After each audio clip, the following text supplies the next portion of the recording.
Hello friends. आज आपके साथ मैं बात करूंगा माइंड ट्री के क्वार्टरली रिजल्ट्स के बारे में। माइंड ट्री एक बेहतरीन आईटी कंपनी है और ये बात आपको याद रखनी चाहिए कि देखिएगा, इस कंपनी से निकले हुए एक प्रमोटर ने अभी एक कंपनी को लॉन्च किया था, आईपीओ। और वो आईपीओ काफ़ी सक्सेसफुल हुआ और वो देखिएगा कंपनी कहीं पर भी इसके सामने स्टैंड नहीं करती है और उसको जो वैल्यूशंस मिल रहे हैं वो इससे भी बेहतरीन वैल्यूशंस मिल रहे हैं। तो इस कंपनी के का नाम है माइंड ट्री। और देखिएगा, ये जो माइंड ट्री टेक्नोलॉजी कंपनी है ये वास्तव में आज की डेट में एल&टी ग्रुप जो है वो इसको टेक ओवर कर लिया था। इसने पीछे हाल फिलहाल के अंदर अगर आप देखेंगे पिछले 2 साल के दौरान तो इसको टेक ओवर किया था एल&टी ग्रुप ने और ये आज की डेट में एल&टी ग्रुप की कंपनी है। इसके अलावा एल&टी जो है इन्फोटेक और एल&टी टेक्नोलॉजी भी जो है इसी ग्रुप के अंदर 2 अलग आईटी कंपनीज भी हैं। इसके अलावा कुछ सब्सिडरी कंपनीज भी ग्रुप की हैं, लेकिन लिस्टेड स्पेस के अंदर आप बात करेंगे तो 3 कंपनियां जो है एल&टी ग्रुप की हैं।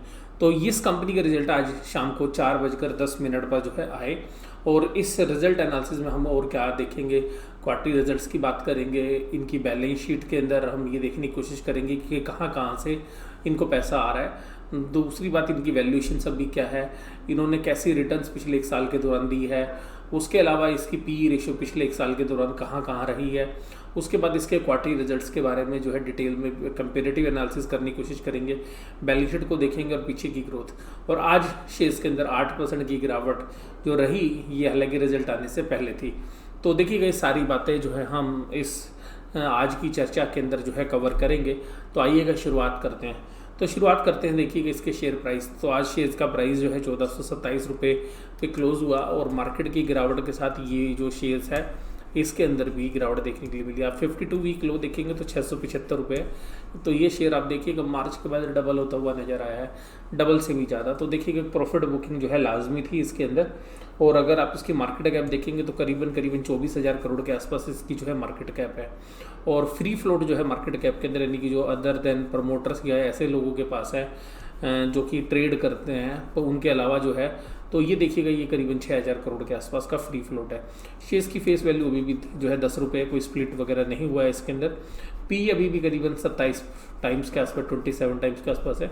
और जो EPS है वो करीबन 53 रुपीज़ के आसपास है। तो अभी भी ये शेयर जो है करीबन 27-28 की पी रेशियो पर जो है ट्रेड कर रहा है। अब देखिएगा, हम इसमें शुरू से चर्चा करें तो देखिएगा इस कंपनी की जो रिजल्ट है वो 4:10 पर आए। तो 4:10 पर बेंगलोर बेस्ड इस कंपनी के जो रिजल्ट आज पेश हुए, तो ध्यान रखिएगा जो भी मैंने आपको प्राइस बताया उसके अंदर रिजल्ट का कोई इम्पैक्ट नहीं था। अब देखिएगा रेवेन्यूज़ के फ्रंट पे, रेवेन्यूज़ इनके नहीं बढ़े। आप देखिएगा रेवेन्यूज़ वही आप 1900 करोड़ के आसपास चल रहे हैं, 1900 करोड़ के आसपास इस क्वार्टर में, पिछले क्वार्टर में भी, इस क्वार्टर में भी। एम्प्लॉय की सैलरी वही 1262 करोड़ के आसपास, 1277, 1267, एक म्यूटेड परफॉर्मेंस थी। लेकिन अदर एक्सपेंसेस के फ्रंट पे देखिएगा, वर्क फ्रॉम होम की वजह से यहाँ पे 273 करोड़ के खर्चे आए, जो पिछले क्वार्टर में 309 करोड़ के थे और पिछले साल 401 करोड़ के थे। तो यहाँ पर जो सेविंग है करीबन आप देखिएगा 100 करोड़ के आसपास की सेविंग है। और उस 100 करोड़ की सेविंग के बदौलत इस कंपनी के जो रिजल्ट्स हैं वो आपको बताते हैं कि 253 करोड़ के प्रॉफिट हुए, जो पिछली बार 213 करोड़ के थे। और पिछले साल के मुकाबले में तो ये देखिएगा 80% बढ़ते हुए नजर आए हैं। जो EPS पिछले साल सेम क्वार्टर में 8 रुपये की थी और जून क्वार्टर में देखिएगा वो 13 रुपये की हो गई और अब देखिएगा 15.5 रुपये के आसपास पहुंच गई है। तो रिजल्ट आपको ये बता रहे हैं कि ग्रोथ है बिजनेस के अंदर और बिजनेस लगातार जो है ग्रो करता जा रहा है। कहाँ से रेवेन्यूज़ आते हैं इनको, तो ये कहाँ बिजनेस करते हैं, तो देखिए कि रिटेल सेगमेंट में बिजनेस करते हैं जहाँ से इनको 413 करोड़ रुपए आते हैं। बैंकिंग फाइनेंशियल सर्विसेज नीचे होते हैं, यानी कि BFSI स्पेस से इनको 392 करोड़ के आते हैं, जो कि पिछले क्वार्टर के मुकाबले में ज़्यादा है। और इसी तरीके से अगर आप देखेंगे तो रिटेल में भी पिछले क्वार्टर से ज़्यादा रेवेन्यू इन्होंने क्लॉक किए। लेकिन कम्युनिकेशंस वाला जो मीडिया और टेक्नोलॉजी, वहाँ पे 973 थे पिछली बार, अब क्या 959 है। तो यहाँ पे रेवेन्यूज थोड़े से कम हुए। ट्रैवल एंड हॉस्पिटलिटी जो है देखिएगा यहाँ पे काफ़ी ज़्यादा मार लगी हुई है इनको पिछले 2 क्वार्टर से, तो आप लोग जानते हैं रीज़न। तो यहाँ से फिर भी इन्होंने 160 करोड़ के रेवेन्यू जनरेट किए। प्रॉफिट सबसे ज़्यादा इनका जो आता है वो टेलीकम्युनिकेशन वाला जो बिजनेस है उसी से आता है, 191 करोड़, 83 करोड़ BFSI स्पेस से और 92 करोड़ जो है रिटेल बिजनेस से। कुल मिला के जो भी प्रॉफिट्स हैं अगर उनको देखेंगे तो फिर भी काफ़ी बेहतरीन जो प्रॉफिट्स हैं। इंटरेस्ट की कॉस्ट काफ़ी कम है, तो यानी कि ब्याज जो है वो काफ़ी कम अमाउंट में देते हैं। तो आपको पता भी चल जाएगा कि कहाँ से जो है ये बिज़नेस को जो है चलाते हैं। तो इस सभी तरीके की जो कंपनीज़ हैं उनको जो है आईटी सर्विसेज प्रोवाइड कराते हैं, छोटे बड़े और सभी तरीके के क्लाइंट्स इनके पास हैं। अगर हम स्टॉक की पी रेशो देखेंगे तो मैंने भी आपको बोला 30 के आसपास है। शेयर का प्राइस आज करीबन 8% के आसपास किसके अंदर गिरावट आई। बुक वैल्यू देखेंगे तो अभी भी 210 रुपये है, तो बुक वैल्यू से अब देखिएगा 6-7 टाइम्स जो है ये ट्रेड कर रहा है।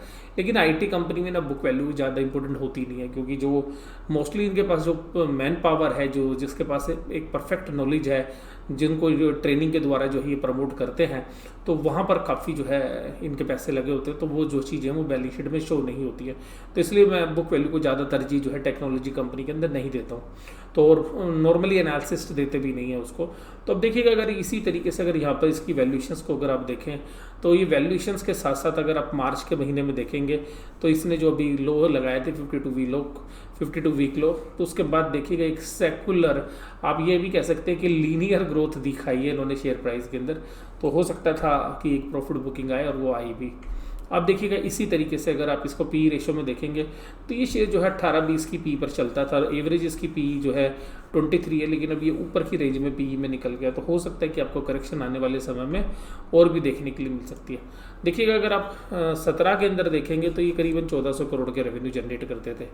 18 के सभी क्वार्टर में अगर आप ये देखेंगे तो एक क्वार्टर में करीबन 1700 करोड़ के रेवेन्यूज थे। 19 के अंदर देखिएगा ये 1800 करोड़ के आसपास देते थे।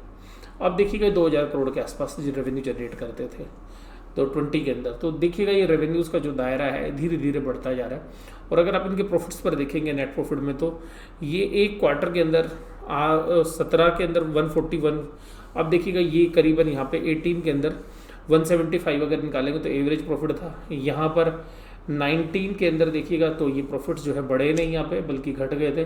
लेकिन मार्च 20 से फिर देखिएगा प्रॉफिट के अंदर एक जंप आया है। तो यहाँ पे जो आईटी कंपनीज के अंदर जो जंप आया है प्रॉफिट के अंदर, उसकी वजह से आप देख भी पा रहे हैं कि शेयर प्राइस के अंदर भी री रेटिंग आपको नज़र आ रही है। और ये भी आपको बता दूं कि देखिएगा पिछले 3 साल का प्रॉफिट ग्रोथ है 12%, लेकिन शेयर चला है 42%। 5 साल का प्रॉफिट ग्रोथ है 4% और शेयर का प्राइस चला है 15%। तो आप ये अंदाज़ा लगा सकते हैं कि शेयर ने जो है आउट परफॉर्म किया है मार्केट के अंदर, बेशक से अर्निंग में आउट परफॉर्म किया या नहीं किया। और एक साल के अंदर ट्रेलिंग बेसिस में देखिए तो 92% शेयर चल चुका है, लेकिन ग्रोथ जो है 9% आई है।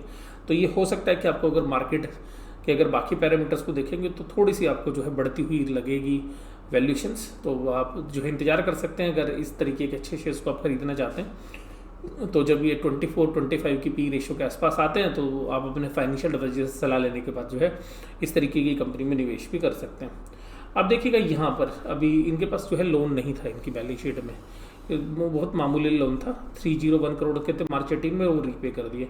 इंटरनल एक्रूरल से इनके पास काफ़ी पैसा आता है। लेकिन अभी देखिएगा जून 20 के अंदर फिर इनके पास 601 करोड़ की जो है बोरोइंग्स है इनके पास।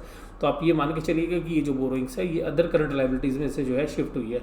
तो इसमें से कुछ जो लाइबिलिटीज़ है वो इनकी बोरोइंग्स में कन्वर्ट हो गई। तो आपको आने वाले समय में देखना पड़ेगा कि बोरोइंग्स आगे कंटिन्यू रहती है या हटती हुई नज़र आती है।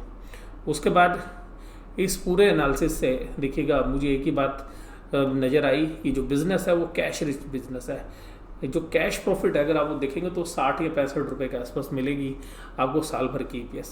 तो इस तरीके के जो शेयर्स हैं वो काफ़ी अच्छे हैं, लेकिन अभी ग्रोथ जो है पिछले 2 क्वार्टर से दोबारा से रीस्टार्ट हुई है। तो हमें अभी और देखना पड़ेगा आगे आने वाले पीरियड में, जब लॉकडाउन ख़त्म होता है और जब कंपनी अपना जो वर्क फ्रॉम होम से जो है काम ना करा के सीधा अपने वर्क प्लेस से जो है काम करना शुरू करेंगे, तो फिर देखेंगे कि प्रॉफिट मार्जिन्स पर किस तरीके का असर जो है आता है।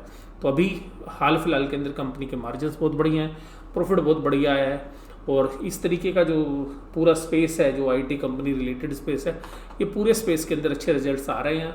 चाहे आप इन्फोसिस की बात करें, TCS की बात करें, विप्रो की बात करें।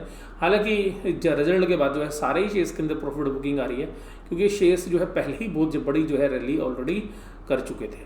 आपको इस एनालिसिस के अंदर जो है कुछ और भी अगर आप देखना चाहें तो वो अपने कमेंट बॉक्स में मुझे बताइएगा। अभी मैं आपके साथ जो एनालिसिस है आगे भी करता रहूँगा। अभी कुछ और एनालिसिस जो है कल मैं आपको जो रिजल्ट्स आएंगे उनमें से कुछ सिलेक्टेड कंपनीज के जो है रिजल्ट एनालिसिस वो आपके साथ शेयर करूँगा। आप इसी तरीके से वीडियो देखते रहिएगा।